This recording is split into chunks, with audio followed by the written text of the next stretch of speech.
El siguiente estudio bíblico está basado en el libro de Lucas, capítulo 4, versículos del 14 al 30, titulado Regreso a Nazaret, celebrado el 19 de enero del 2012 por el predicador Carlos Treviño del grupo Mateo 5:14.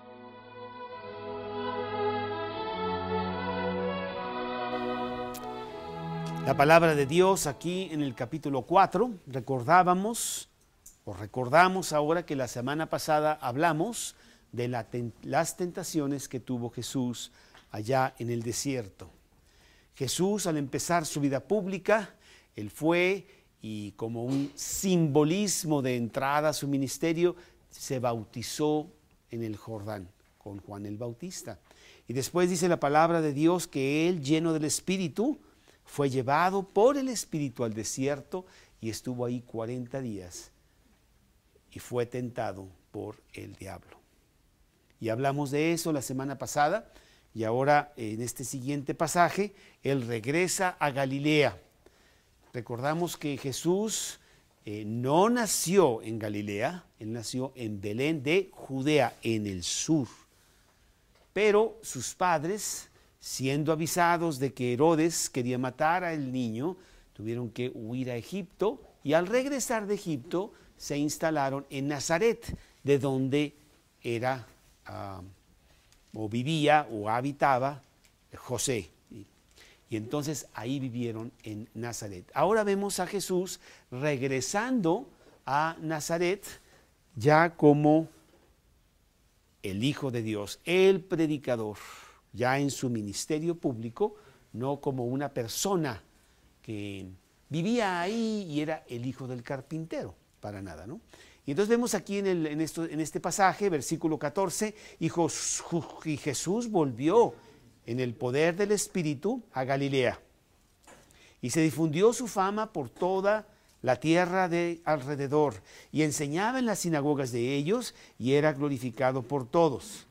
Vino a Nazaret, donde se había criado, y en el día de reposo entró en la sinagoga conforme a su costumbre, y se levantó a leer. Y se le dio el libro del profeta Isaías, y habiendo abierto el libro, halló el lugar donde estaba escrito: El Espíritu del Señor está sobre mí, por cuanto me ha ungido para dar buenas nuevas a los pobres. Me ha enviado a sanar a los quebrantados de corazón, a pregonar libertad a los cautivos y vista a los ciegos, a poner en libertad a los oprimidos, a predicar el año agradable del Señor.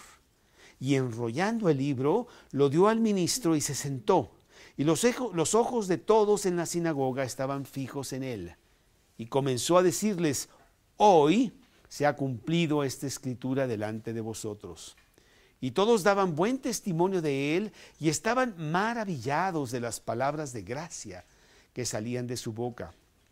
Y decían: ¿no es este el hijo de José? Él les dijo: sin duda, me diréis este refrán: médico, cúrate a ti mismo. De tantas cosas que hemos oído que has hecho en Capernaum, haz también aquí en tu tierra. Y añadió: de cierto os digo que ningún profeta es acepto en su propia tierra. Y en verdad os digo que muchas viudas había en Israel en los días de Elías, cuando el cielo fue cerrado por 3 años y 6 meses. Y hubo una gran hambre en toda la tierra. Pero a ninguno de ellas fue enviado Elías, sino a una mujer viuda de Sarepta en Sidón. Y muchos leprosos había en Israel en tiempo del profeta Eliseo, pero ninguno de ellos fue limpiado, sino Naamán en Sirio. Al oír estas cosas, todos en la sinagoga se llenaron de ira, y levantándose le echaron fuera de la ciudad, y le llevaron hasta la cumbre del monte sobre el cual estaba edificada la ciudad de ellos, para despeñarle. Mas él pasó por en medio de ellos y se fue. Es la primera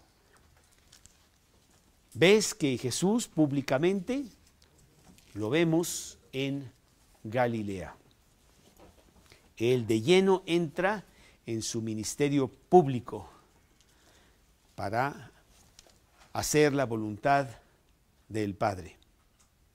Y regresa a su ciudad donde él había crecido. No sabemos mucho de lo que él hizo durante esos 30 años, Quizá lo más relevante está aquí en el capítulo 2, aquí mismo en Lucas, en donde el versículo 51 y 52 dice: y descendió con ellos y volvió a Nazaret, y estaba sujeto a ellos, y su madre guardaba todas estas cosas en su corazón. Y Jesús crecía en sabiduría y en estatura y en gracia para con Dios y los hombres. Es todo lo que sabemos. Entonces, él estuvo sujeto a sus padres, él estuvo trabajando allí con su padre el carpintero, viviendo sujeto a sus padres durante esos años. Pero ahora lo vemos regresar a Nazaret, ya totalmente transformado porque tiene un ministerio público muy importante, y ahora él viene a hacer la voluntad de su Padre que está en los cielos. Inclusive, como hemos visto ya en otros pasajes, ya no tenía una liga familiar sanguínea humana con su madre y sus hermanos. Los empieza a hacer un lado, porque él está ahora totalmente en los negocios de su padre. Lo vemos cuando desde que tenía 12 años, que se perdió en el templo, y que ahí en el templo él mismo le dice a María: ¿no ves que estoy en los negocios de mi padre? ¿Por qué me dices tú esto o aquello? ¿No? Y bueno, en este pasaje él va a enfrentar la primera batalla fuerte que él tiene, denunciando y confrontando a los hombres pecadores que estaban allí en la sinagoga. Y entre más religioso, muchas veces mayor es tu resistencia a admitir tu pecado, porque después de todo, pues te crees bueno, te dices bueno, haces cosas buenas, etcétera, y entonces piensas que relativamente comparado con aquel que no hace cosas buenas, pues sí eres mejor. Pero ahí está el gran problema. Dios no quiere que nosotros nos comparemos con otros hombres, sino que nos comparemos con Él. Y Él viene precisamente a hacer esa gran diferencia, en donde Él quiere que nosotros nos comparemos con el estándar de Dios, y entonces nosotros veamos cuán gran pecadores somos y cuán lejos estamos de poder realmente satisfacer las demandas de Dios, que nos hace que tengamos una gran necesidad de un Salvador. ¿Sí? Y aquí, bueno, su mensaje vas a ver que no varía mucho, por todos lados es el mismo. Y vamos a ver tres cosas en este pasaje de Lucas 4, empezando en el versículo 14. El primer punto que vamos a ver es la escena misma de lo que está pasando. Está en los versículos 14 y el versículo 15 dice: y Jesús volvió en el poder del Espíritu a Galilea. Jesús regresa a Galilea con todo el poder de Dios. Ha tenido un enfrentamiento muy fuerte con Satanás, en donde Satanás realmente le tiró con todo para que Jesús cayera. Pero Dios le dio gran poder, lo dice desde el versículo 1, mucho antes de ir al desierto, que dice: lleno del Espíritu volvió del Jordán y fue llevado por el Espíritu al desierto. Y como decíamos la vez pasada, qué importante es que todos nosotros estemos llenos del Espíritu. Bien importante, es una doctrina muy importante, la doctrina del Espíritu Santo. Cuando tú recibes a Cristo en tu corazón, tú estás recibiendo todo el poder del Espíritu Santo. En realidad, Jesús está en el cielo a la diestra de Dios Padre. Él es el abogado que nosotros tenemos para con el Padre. Dice 1 de Juan capítulo 2 versículo 1. Él es nuestro abogado. Cuando tú recibes a Cristo en tu corazón, en realidad lo que estás recibiendo es al Espíritu Santo. Él entra, Él se apodera de tu interior, de de tu voluntad, y Él es el que empieza con gran poder a transformar tu vida. Él no sale, Él se queda allí, y tú podrás pues no serle fiel o esto o lo otro, pero Él está allí, porque una vez que Cristo en la figura del Espíritu Santo entra en tu corazón, no es para salir. Él no es hombre para que mienta, Él no es hombre para que se arrepienta de sus promesas. Pero, bien importante, tú puedes arrinconar al Espíritu Santo. Tú puedes hacer que no haya fuerza. Y aunque está allí, pues estás muy débil, no estás lleno del Espíritu. Dios quiere que tú estés lleno del Espíritu. Esa es la meta del cristiano. Pero es algo en lo cual tenemos que estar trabajando todos los días. Y el que hoy estés lleno del Espíritu Santo no quiere decir que mañana lo vas a estar. No es algo automático. Es algo que tú tienes que forjar. Quizá lo podríamos nosotros comparar con la vida física, ¿verdad? Tú puedes ser un gran atleta, pero no es automático. Tienes que salir a correr, tienes que tener una dieta adecuada, tienes que tener ciertas disciplinas para tener el cuerpo lo mejor posible, digamos, por decir algo, ¿no?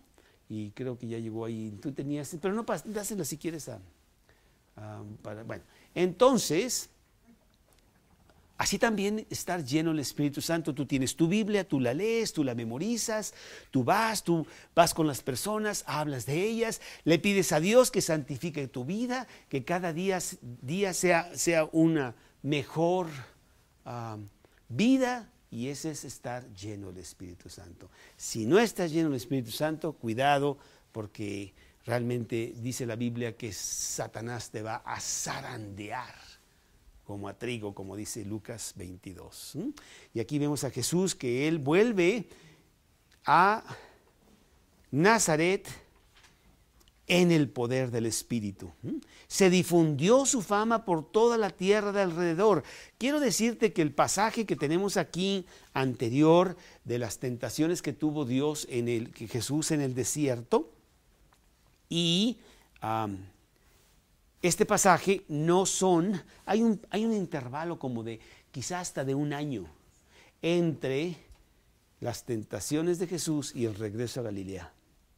Porque en Juan vemos los primeros 4 capítulos como Él va a Judea, Él va a Jerusalén, Él se encuentra con Nicodemo, Él echa del templo a los cambistas y a los que venden ahí cosas, ¿sí? Él después regresa a Capernaum, en donde le da la sanidad al hijo de un soldado, de un centurión. Y hay varias cosas que Él hace antes de regresar de lleno a Galilea. Aquí tengo alguien en el siglo XIX, de una manera muy preciosa, hizo una Biblia con sus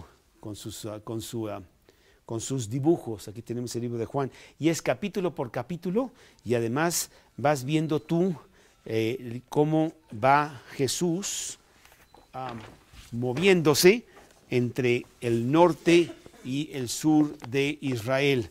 En la parte de abajo, aquí tienes Lucas, capítulo por capítulo, aquí está su ministerio, etcétera. Aquí está dividido, y va lo principal de cada capítulo, y acá abajo ves como acá está Jerusalén, acá está Galilea, y Él como aquí nació en Belén, regresa a Nazaret, y vas viendo los capítulos dónde está en los diferentes capítulos Jesús. Muy, muy bonito. Y vamos a ver que del capítulo 4 al capítulo 9 de Lucas, Jesús está en su ministerio en Galilea. Básicamente con su sede en Capernaum, que es la ciudad donde Él más bien está, pero mucho también en Nazaret. Entonces sí hay un intervalo considerable entre su venida del desierto y luego este pasaje de su regreso a Galilea. Dice la palabra de Dios que su fama se había ya difundido por toda la tierra de alrededor. bueno, durante esos meses, 10 meses, bueno, él se encuentra con la mujer samaritana, pasando por Samaria cuando él va a las bodas de Caná, ¿sí? Que también es en el norte, pero realmente a Nazaret él regresa mucho después. Y ya había un escándalo. Imagínate el Canal 2 de Televisa, cuántas cosas ya estaba reportando. No, ¿verdad? No había televisión. Pero bueno, pues imagínate, mayor resultado, porque pues estaba difundiendo de boca en boca todas las cosas que Jesús hacía. Y la verdad, cómo me encanta que la gente hable de nosotros como cristianos. Que hablen bien de nosotros, que hablen mal de nosotros. Ahí va el cristiano, ahí va el loco, fanático. Esta tarde me fui al club y dije, a ver a quién agarro. Y efectivamente me encontré a esta señora que estaba yo buscando, Karinita. Le había llevado su disco. Y ahí estaba ya platicando con otras fanáticas del fútbol, porque todos los niños juegan fútbol. Y entonces la vi y le dije, ay, mira, lo prometido es deuda, porque me había pedido el disco de Navidad y ya se lo di, ¿verdad? Y hay muchas gracias. Realmente sí vi que tenía ganas, pocas, pero digo, no, de oír, no, digo pocas de otras personas, pero ella sí la vi con gran posibilidad de que se ponga a oír el disco, ay, ojalá. Y estaban otras dos señoras ahí, le dije, perdóname, pero ya no sé, ¿tú eres de la natación o del fútbol? Porque yo me hago bolas, no, que somos del fútbol y que no sé qué, y que mañana juegan a tal hora y no sé cuánto, y bueno, muy bonito. Y fíjate que me dio gusto que yo no las conozco, y ellas no me conocen a mí, creo, pero desconocidos, pero bien conocidos. Saben cuántos hijos tenemos, saben en qué están, en los de qué deportes están y qué estamos haciendo. Fíjate, te dije, bueno, se difunde fama por todos lados, para bien o para mal, ¿no? ¿Sí? Dice el versículo 15, que enseñaba en las sinagogas de ellos y era glorificado por todos. La palabra de Dios dice que Jesús vino a enseñar las cosas de Dios, a mostrarnos el camino para llegar a Él, y realmente esa era su labor. Lo vemos, por ejemplo, en Marcos 1:38, el evangelio anterior, dice Marcos 1:38 de Marcos, dice, vamos a los lugares vecinos para que predique también allí, porque para esto he venido, dice la palabra de Dios. Lucas 4:31, Lucas 4, versículo 31, dice, descendió Jesús a Capernaum, ciudad de Galilea, y les enseñaba en los días de reposo. Inclusive en muchos pasajes ya le dicen maestro, porque él enseñaba. Por ejemplo, Lucas 7:40 dice, entonces respondiendo Jesús le dijo, Simón, una cosa tengo que decirte. Y él dijo, di, maestro. ¿Verdad? Entonces él estaba enseñando en las sinagogas de ellos. Sinagogas, bueno, ¿qué es eso de una sinagoga? Bueno, la sinagoga era un lugar de reunión para compartir, enseñar la palabra de Dios, las escrituras. Muy diferente al templo. El templo era donde no solamente se predicaba, pero ahí se sacrificaba a los animales conforme a los rituales, conforme a las ordenanzas de Dios del Antiguo Testamento. Pero las sinagogas, estos grupos que se empezaron a formar, fue porque ya no había templo. Cuando llegó Nabucodonosor y destruyó todo en el año 500 a.C. y a la mayoría de los judíos se los llevó cautivos a Babilonia, pues se quedaron sin un lugar donde adorar a Dios y donde hacer sus ordenanzas. Entonces empezaron a formar grupitos y tenían un cuarto, tenían un lugar, no sé, en el Pedregal o por ahí, ¿verdad? En algunos lugares, y se juntaban para la predicación, para el compartir la palabra de Dios. Y así se formaron las sinagogas. Ya para los tiempos de Jesús era más bien un sistema muy establecido, en donde había sinagogas por todos lados. En algunos lugares no, pero era más bien en los lugares gentiles, apartados de Judea, apartados de los judíos. No sé, en Filipos, por ejemplo, parece que no había sinagoga, porque Lidia, con una serie de mujeres, estaban orando y alabando a Dios en el río, porque se necesitaban, creo que un número X para tener la sinagoga, no sé si 5 o 10 personas y principalmente varones.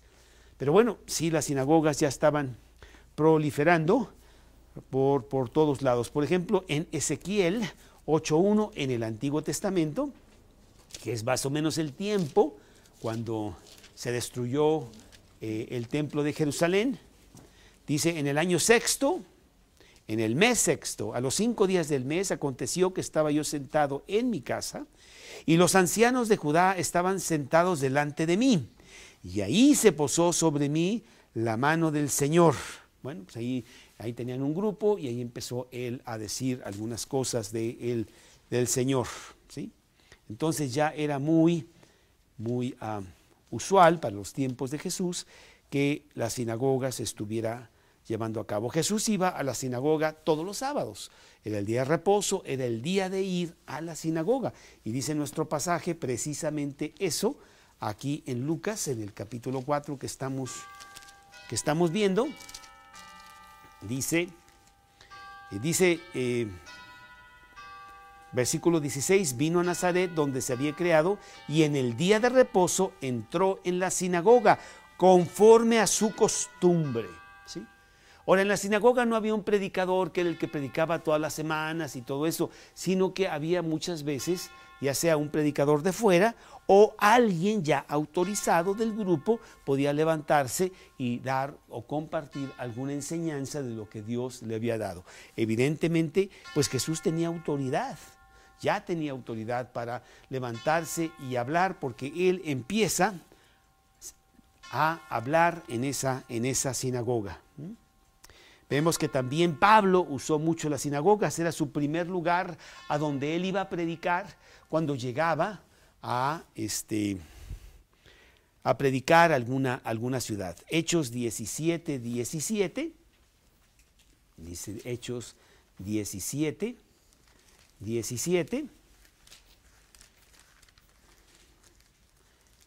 Hechos 17 dice: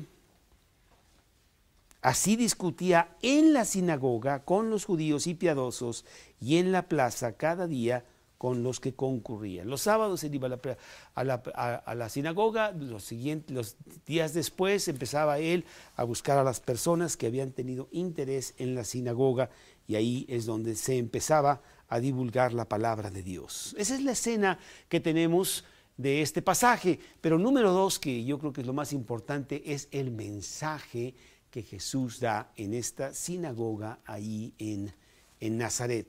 Y regresando a nuestro pasaje, aquí en el capítulo 4, dice la palabra de Dios en los siguientes versículos, que son del 16 al 21, dice: vino a Nazaret, donde se había criado, y en el día de reposo entró en la sinagoga conforme a su costumbre, y se levantó a leer. Le dieron el pergamino.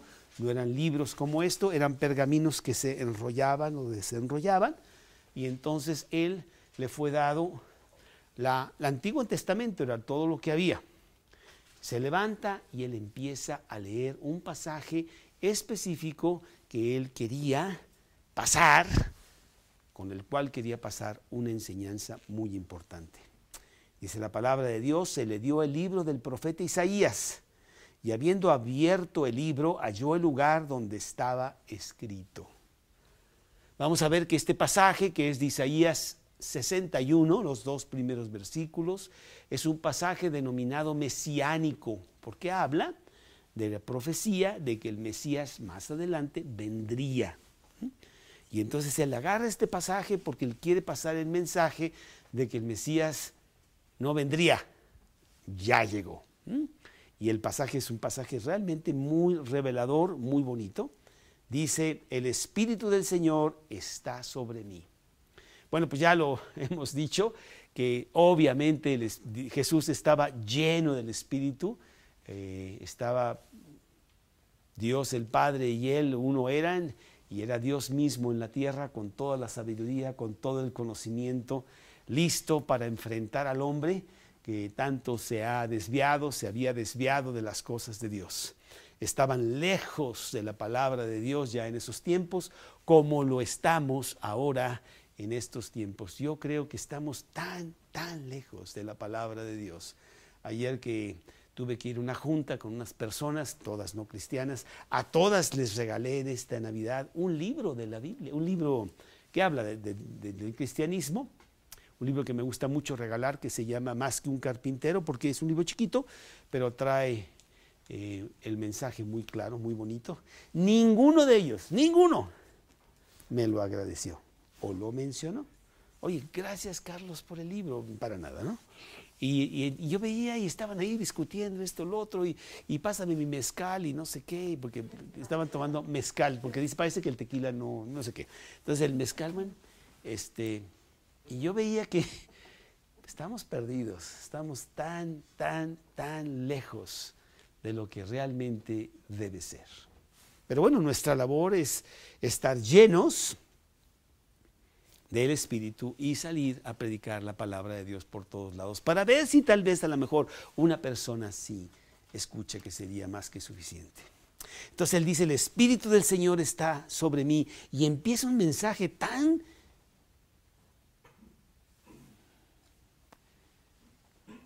popular para nosotros, pero tan fuerte y atacante para los que están allá afuera.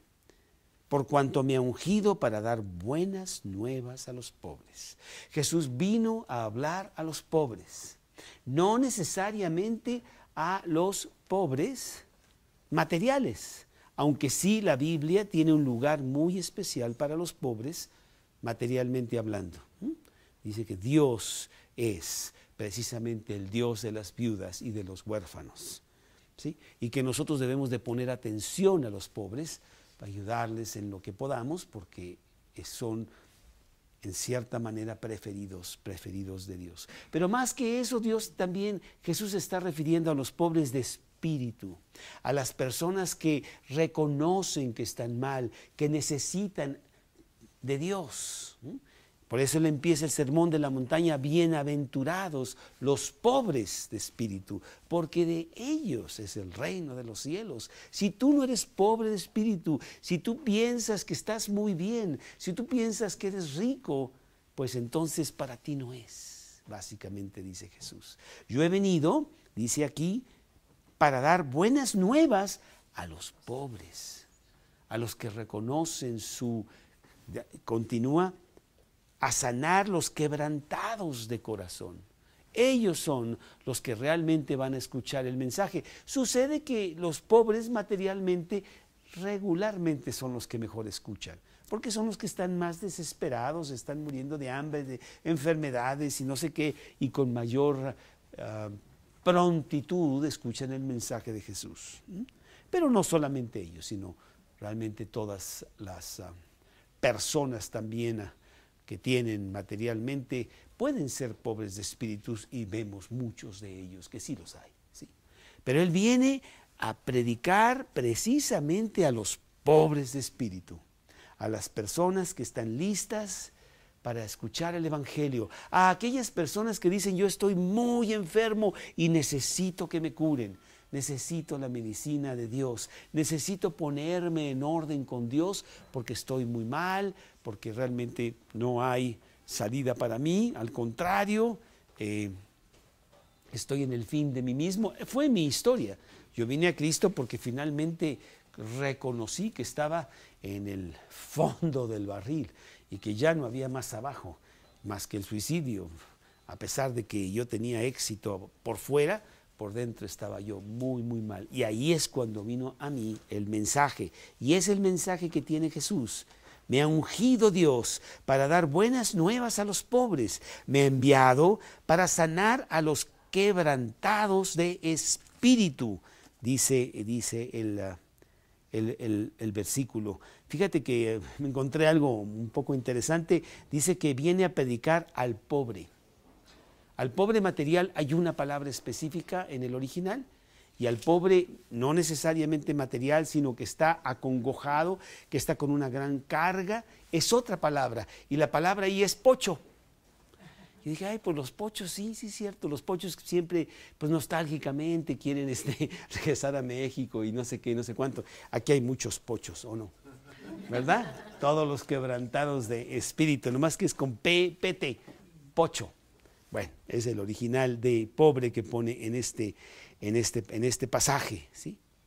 Y vemos que la palabra realmente nos da la idea de esta persona totalmente desamparada, angustiada en el fin de sí mismo, mendigando, porque ya no hay manera de salir adelante, como en Lucas capítulo 16, 20.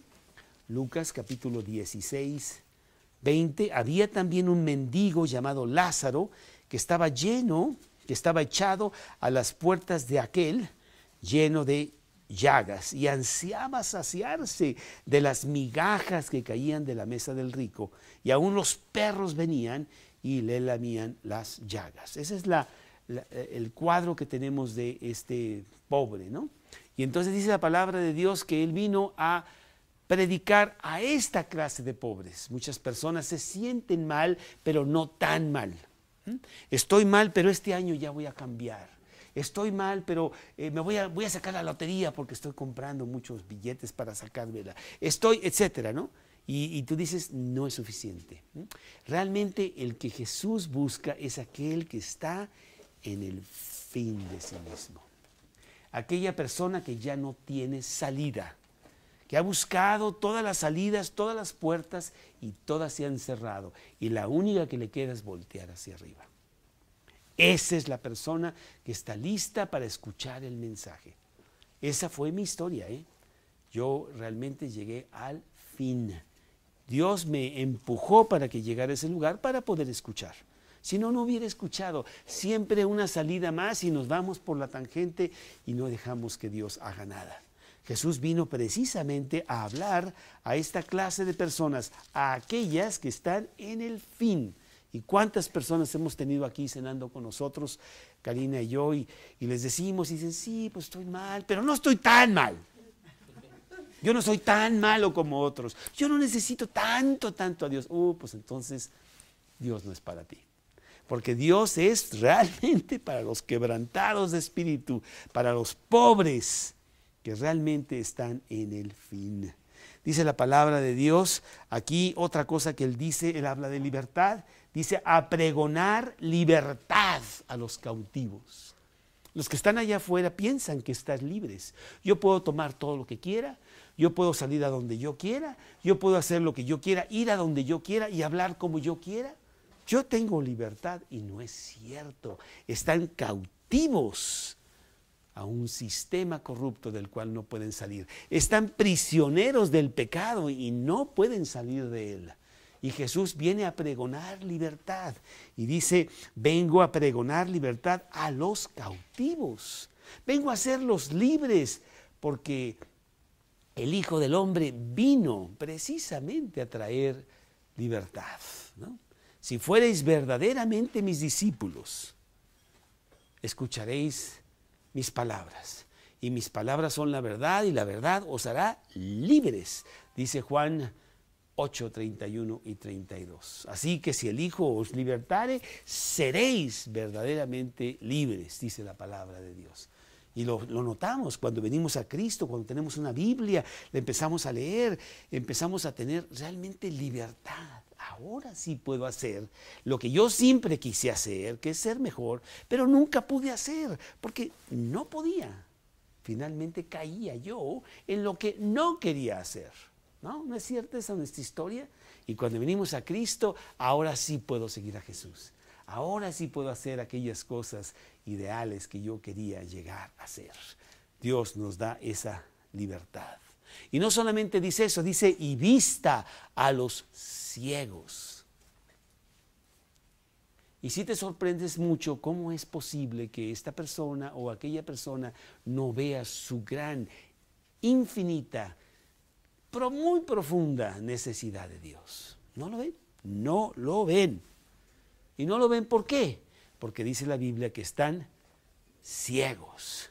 Segunda de Corintios, capítulo 4, versículo 4. Están ciegos. Esa es realmente la situación y por eso no ven lo que ahora tú ves, porque tú también estabas ciego, pero Dios en su misericordia te quitó el velo para que pudieras ver.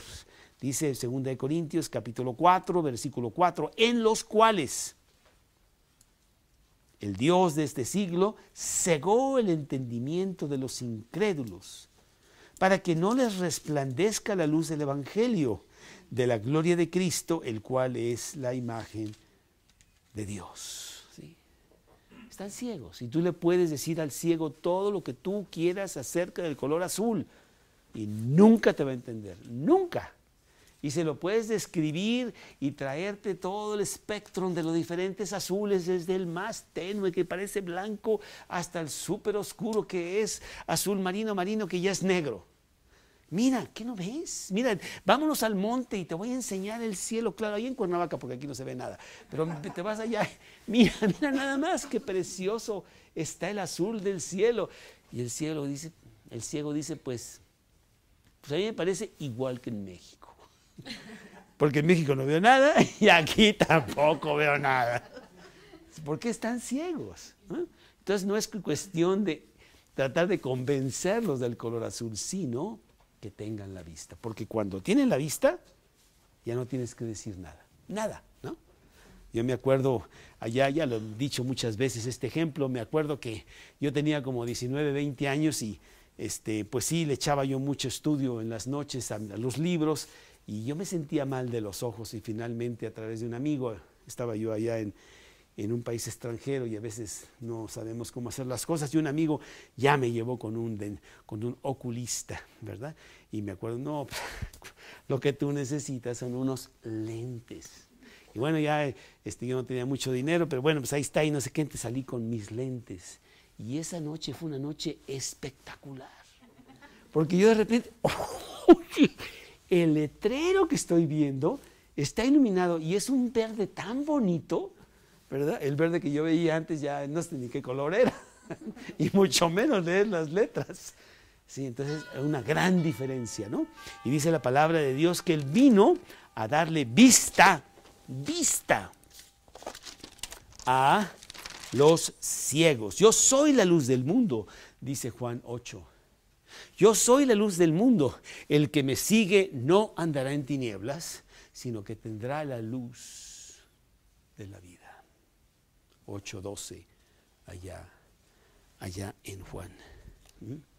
Hemos pasado de muerte a vida, hemos pasado de las tinieblas realmente a la luz.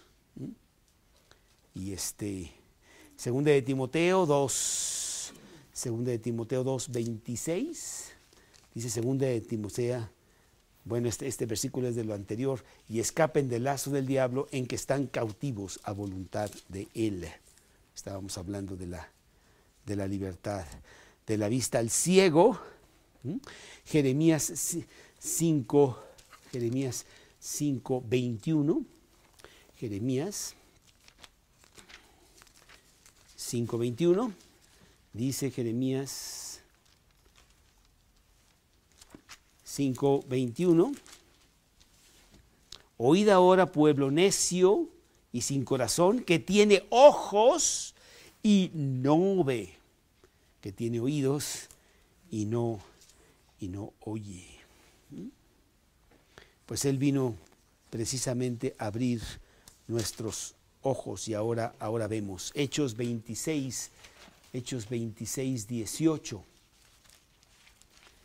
Hechos 26:18, para que abra sus ojos, para que se conviertan de las tinieblas a la luz y de la potestad de Satanás a Dios, para que reciban por la fe que es en mí perdón de pecados y herencia entre los santificados. Será lo que Dios le estaba encomendando a Pablo que hiciera.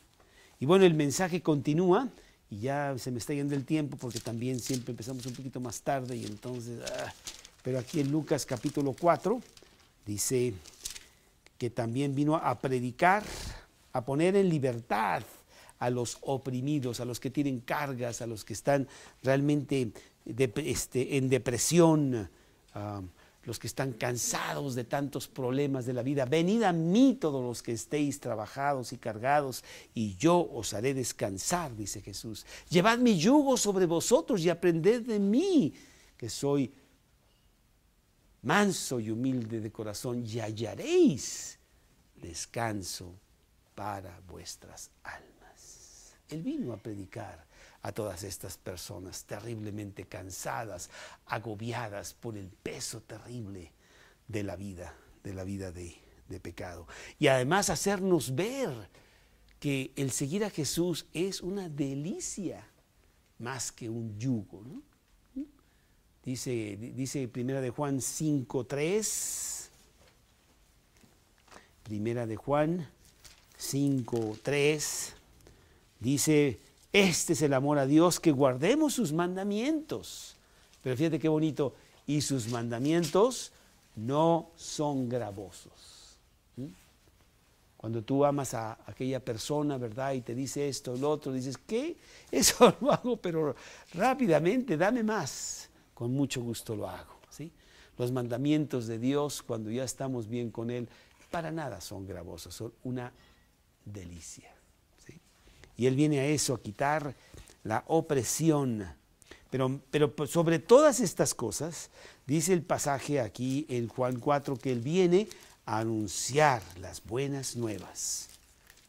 Dice, a predicar el año agradable del Señor. Quiero decirte que hay solución para ti. Quiero decirte que tú puedes tener una vida abundante aquí en la tierra y además ya no estar en total incertidumbre de qué va a pasar contigo cuando tú finalmente te mueras. De que hay seguridad de vida eterna en Cristo. Él vino a anunciar todo esto. Dice el versículo 20 que enrollando el libro lo dio al ministro, se sentó y los ojos de todos en la sinagoga estaban fijos sobre él. ¿Qué va a decir de este pasaje? Comenzó a decirles, hoy se ha cumplido esta escritura delante de vosotros.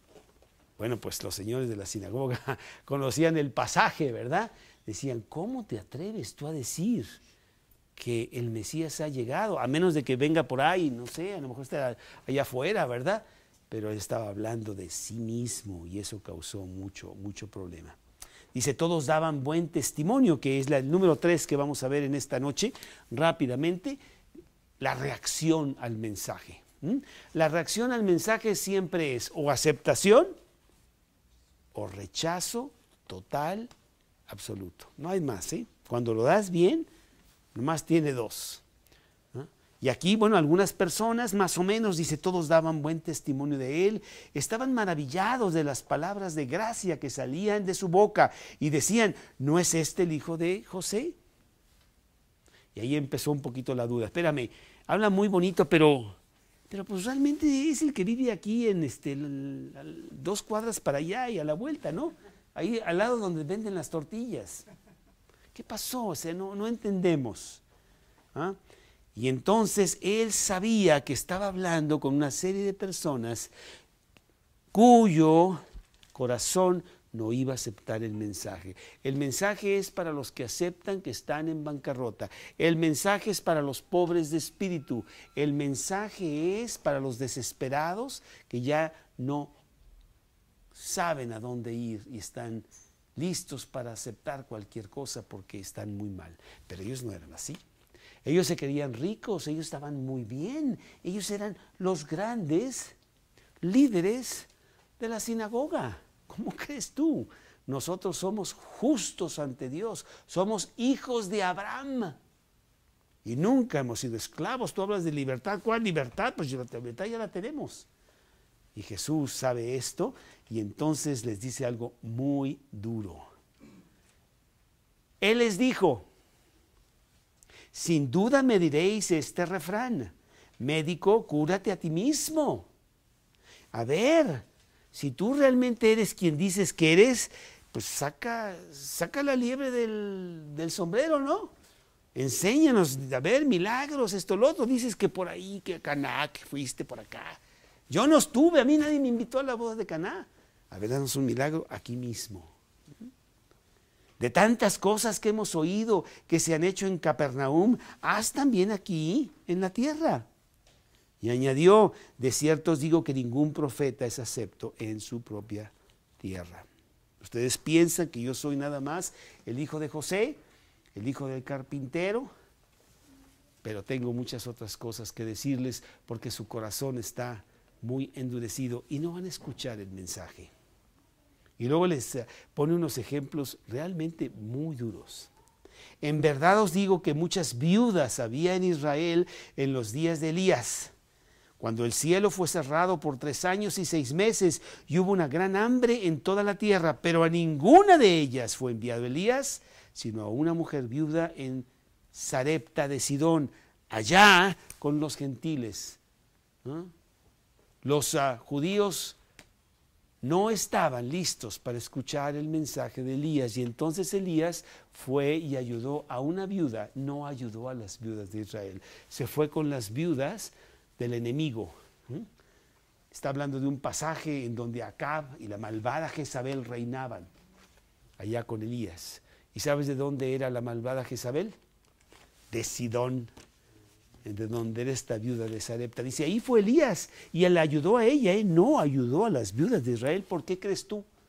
Por orgullosos, pecadores, perversos, en contra de Dios.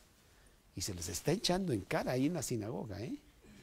Me acuerdo una vez que aquí enfrente ya se cambió, teníamos una vecina y entonces le empecé yo a predicar y me dijo, hablas igual que mi amiga.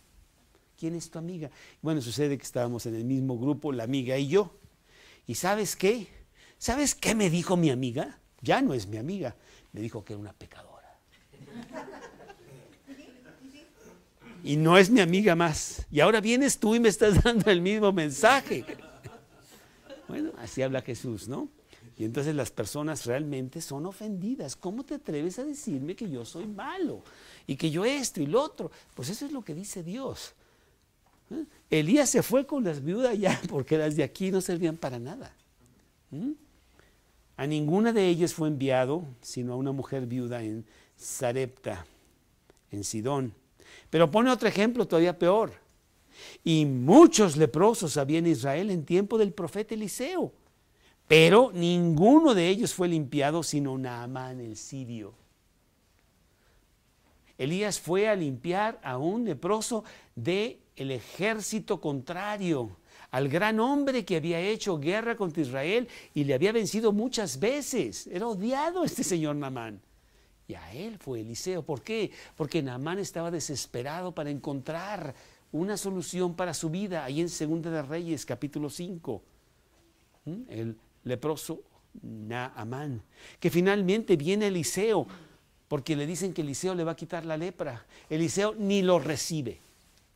Dile a Naamán que vaya al Jordán y se sumerja 7 veces en el Jordán. Y esa es la solución. Y sale Naamán, pero furioso. ¿Qué acaso los ríos de Damasco no son mejores que el Jordán? ¿Cómo se atreve ese señor ni siquiera a recibirme? Voy a mandar a todo mi ejército, voy a aplastar a Israel. Y uno de sus siervos le dice, Señor, ya estamos aquí. Ve al Jordán y haz lo que te dice. No pierdes nada. Y después destruimos a Israel. Pero hazlo.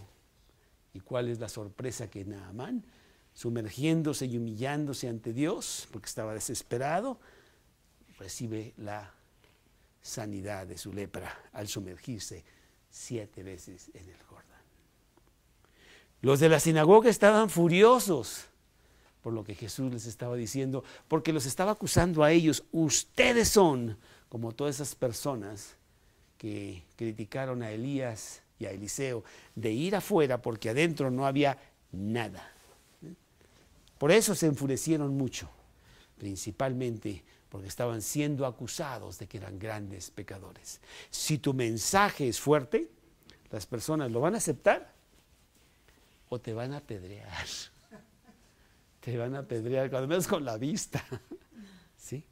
Así es lo que pasa con el Evangelio. Y entonces dice la palabra de Dios que la reacción fue que al oír estas cosas, versículo 28, todos en la sinagoga se llenaron de ira. Y levantándose le echaron fuera de la ciudad y le llevaron hasta la cumbre del monte sobre el cual estaba edificada la ciudad de ellos para despeñarle. La ira llegó a tal punto que estaban listos para matarlo, literalmente matarlo. Eso es lo que hace el Evangelio.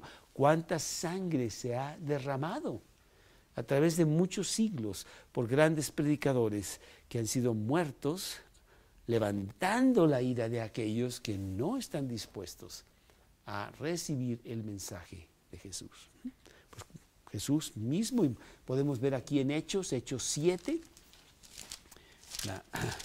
en la persona de Esteban, el primer mártir del Nuevo Testamento, Hechos 7, en el versículo 57, después de hablar Esteban, entonces ellos, dando grandes voces, se taparon los oídos y arremetieron a una contra él, y echándole fuera de la ciudad le apedrearon.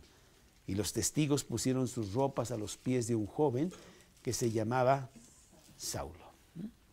Y así Jesús también iba a ser despeñado por la ira de todas estas personas que recibieron el mensaje correctamente. Eres un pecador, tienes que reconocerlo y es la única manera de acercarte al Mesías.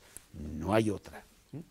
Dice la palabra de Dios aquí en el último versículo del pasaje que estamos viendo, que milagrosamente Él pasó por en medio de ellos y se fue. No era el tiempo de que Jesús muriera, Él tenía mucho trabajo que hacer todavía y Él hizo el milagro de que de repente, señores, con permiso, ya prediqué, me escucharon, ya me voy. Y se fue, y ya. ¿No? Y ahí acabó todo. Bueno, pues que tu predicación sea igual, que tú estés lleno del Espíritu y que prediques de esta manera. Tienes que pasar el mensaje. Y si hay personas que no lo aceptan y que te rechazan y todo, pues es uno de los beneficios de esta chamba, ¿no? Que todo el mundo de alguna manera no le guste. Eso es lo que dice la Biblia. Vamos a hacerlo, vamos a predicar mucho este año, vamos a pasar el mensaje, pero sí hay muchas personas listas también, ¿eh? Listas para encontrar un camino, una avenida, algo que sea una pequeña luz a la gran oscuridad de donde están desesperados. El viernes pasado tuvimos aquí a una pareja muy linda, en donde estuvimos con ellos presentándoles el Evangelio y pues encontramos una actitud muy bonita con esta pareja y estamos orando mucho para que ellos vengan a Cristo. Y esta tarde con esta persona y con otra persona, con una parejita también del desayunador que ayer lo vi en el club y ahí en los baños en la regadera y le dije, oye, a propósito, ¿oíste el disco que te di? Me dijo, sí, muy interesante. Le dije, más que interesante, ojalá y despierte en ti una verdadera necesidad. Vamos a tratar de acorralar en una esquina, Karina y yo, y a lo mejor le damos pues, un pastelito, lo que sea, para suavizarlo un poquito y pácatelas. Decirles del Evangelio, ¿no? Haz lo mismo, la verdad es maravilloso trabajar para Jesús. Para eso estamos aquí, ¿eh? Para que llevemos a las personas a los pies de Jesús. Dice la Biblia, para que abras los ojos de ellos y pasen de las tinieblas a la luz. Le dice Jesús, Dios a Pablo allí en el capítulo 26 de Hebreos. Pues ojalá y Dios te dé muchísimas oportunidades. Si quieres hojear este libro, te lo pido por favor que lo cuides mucho. Una gran obra de 1880 más o menos. Está toda la Biblia, toda la Biblia. Muy bonito. Vamos a orar. Señor, te damos gracias. Muchas gracias, Padre, por darnos el privilegio de predicar tu palabra, de hablarles a otros de ti, de decirles que sí hay buenas nuevas, grandes buenas nuevas, en medio de todas las malas nuevas que hay en este mundo, porque no hay buenas nuevas más que las tuyas. Llévanos a las personas que están listas para escuchar, para que ellos también tengan la luz del Evangelio. Te lo pedimos en el nombre de Cristo Jesús.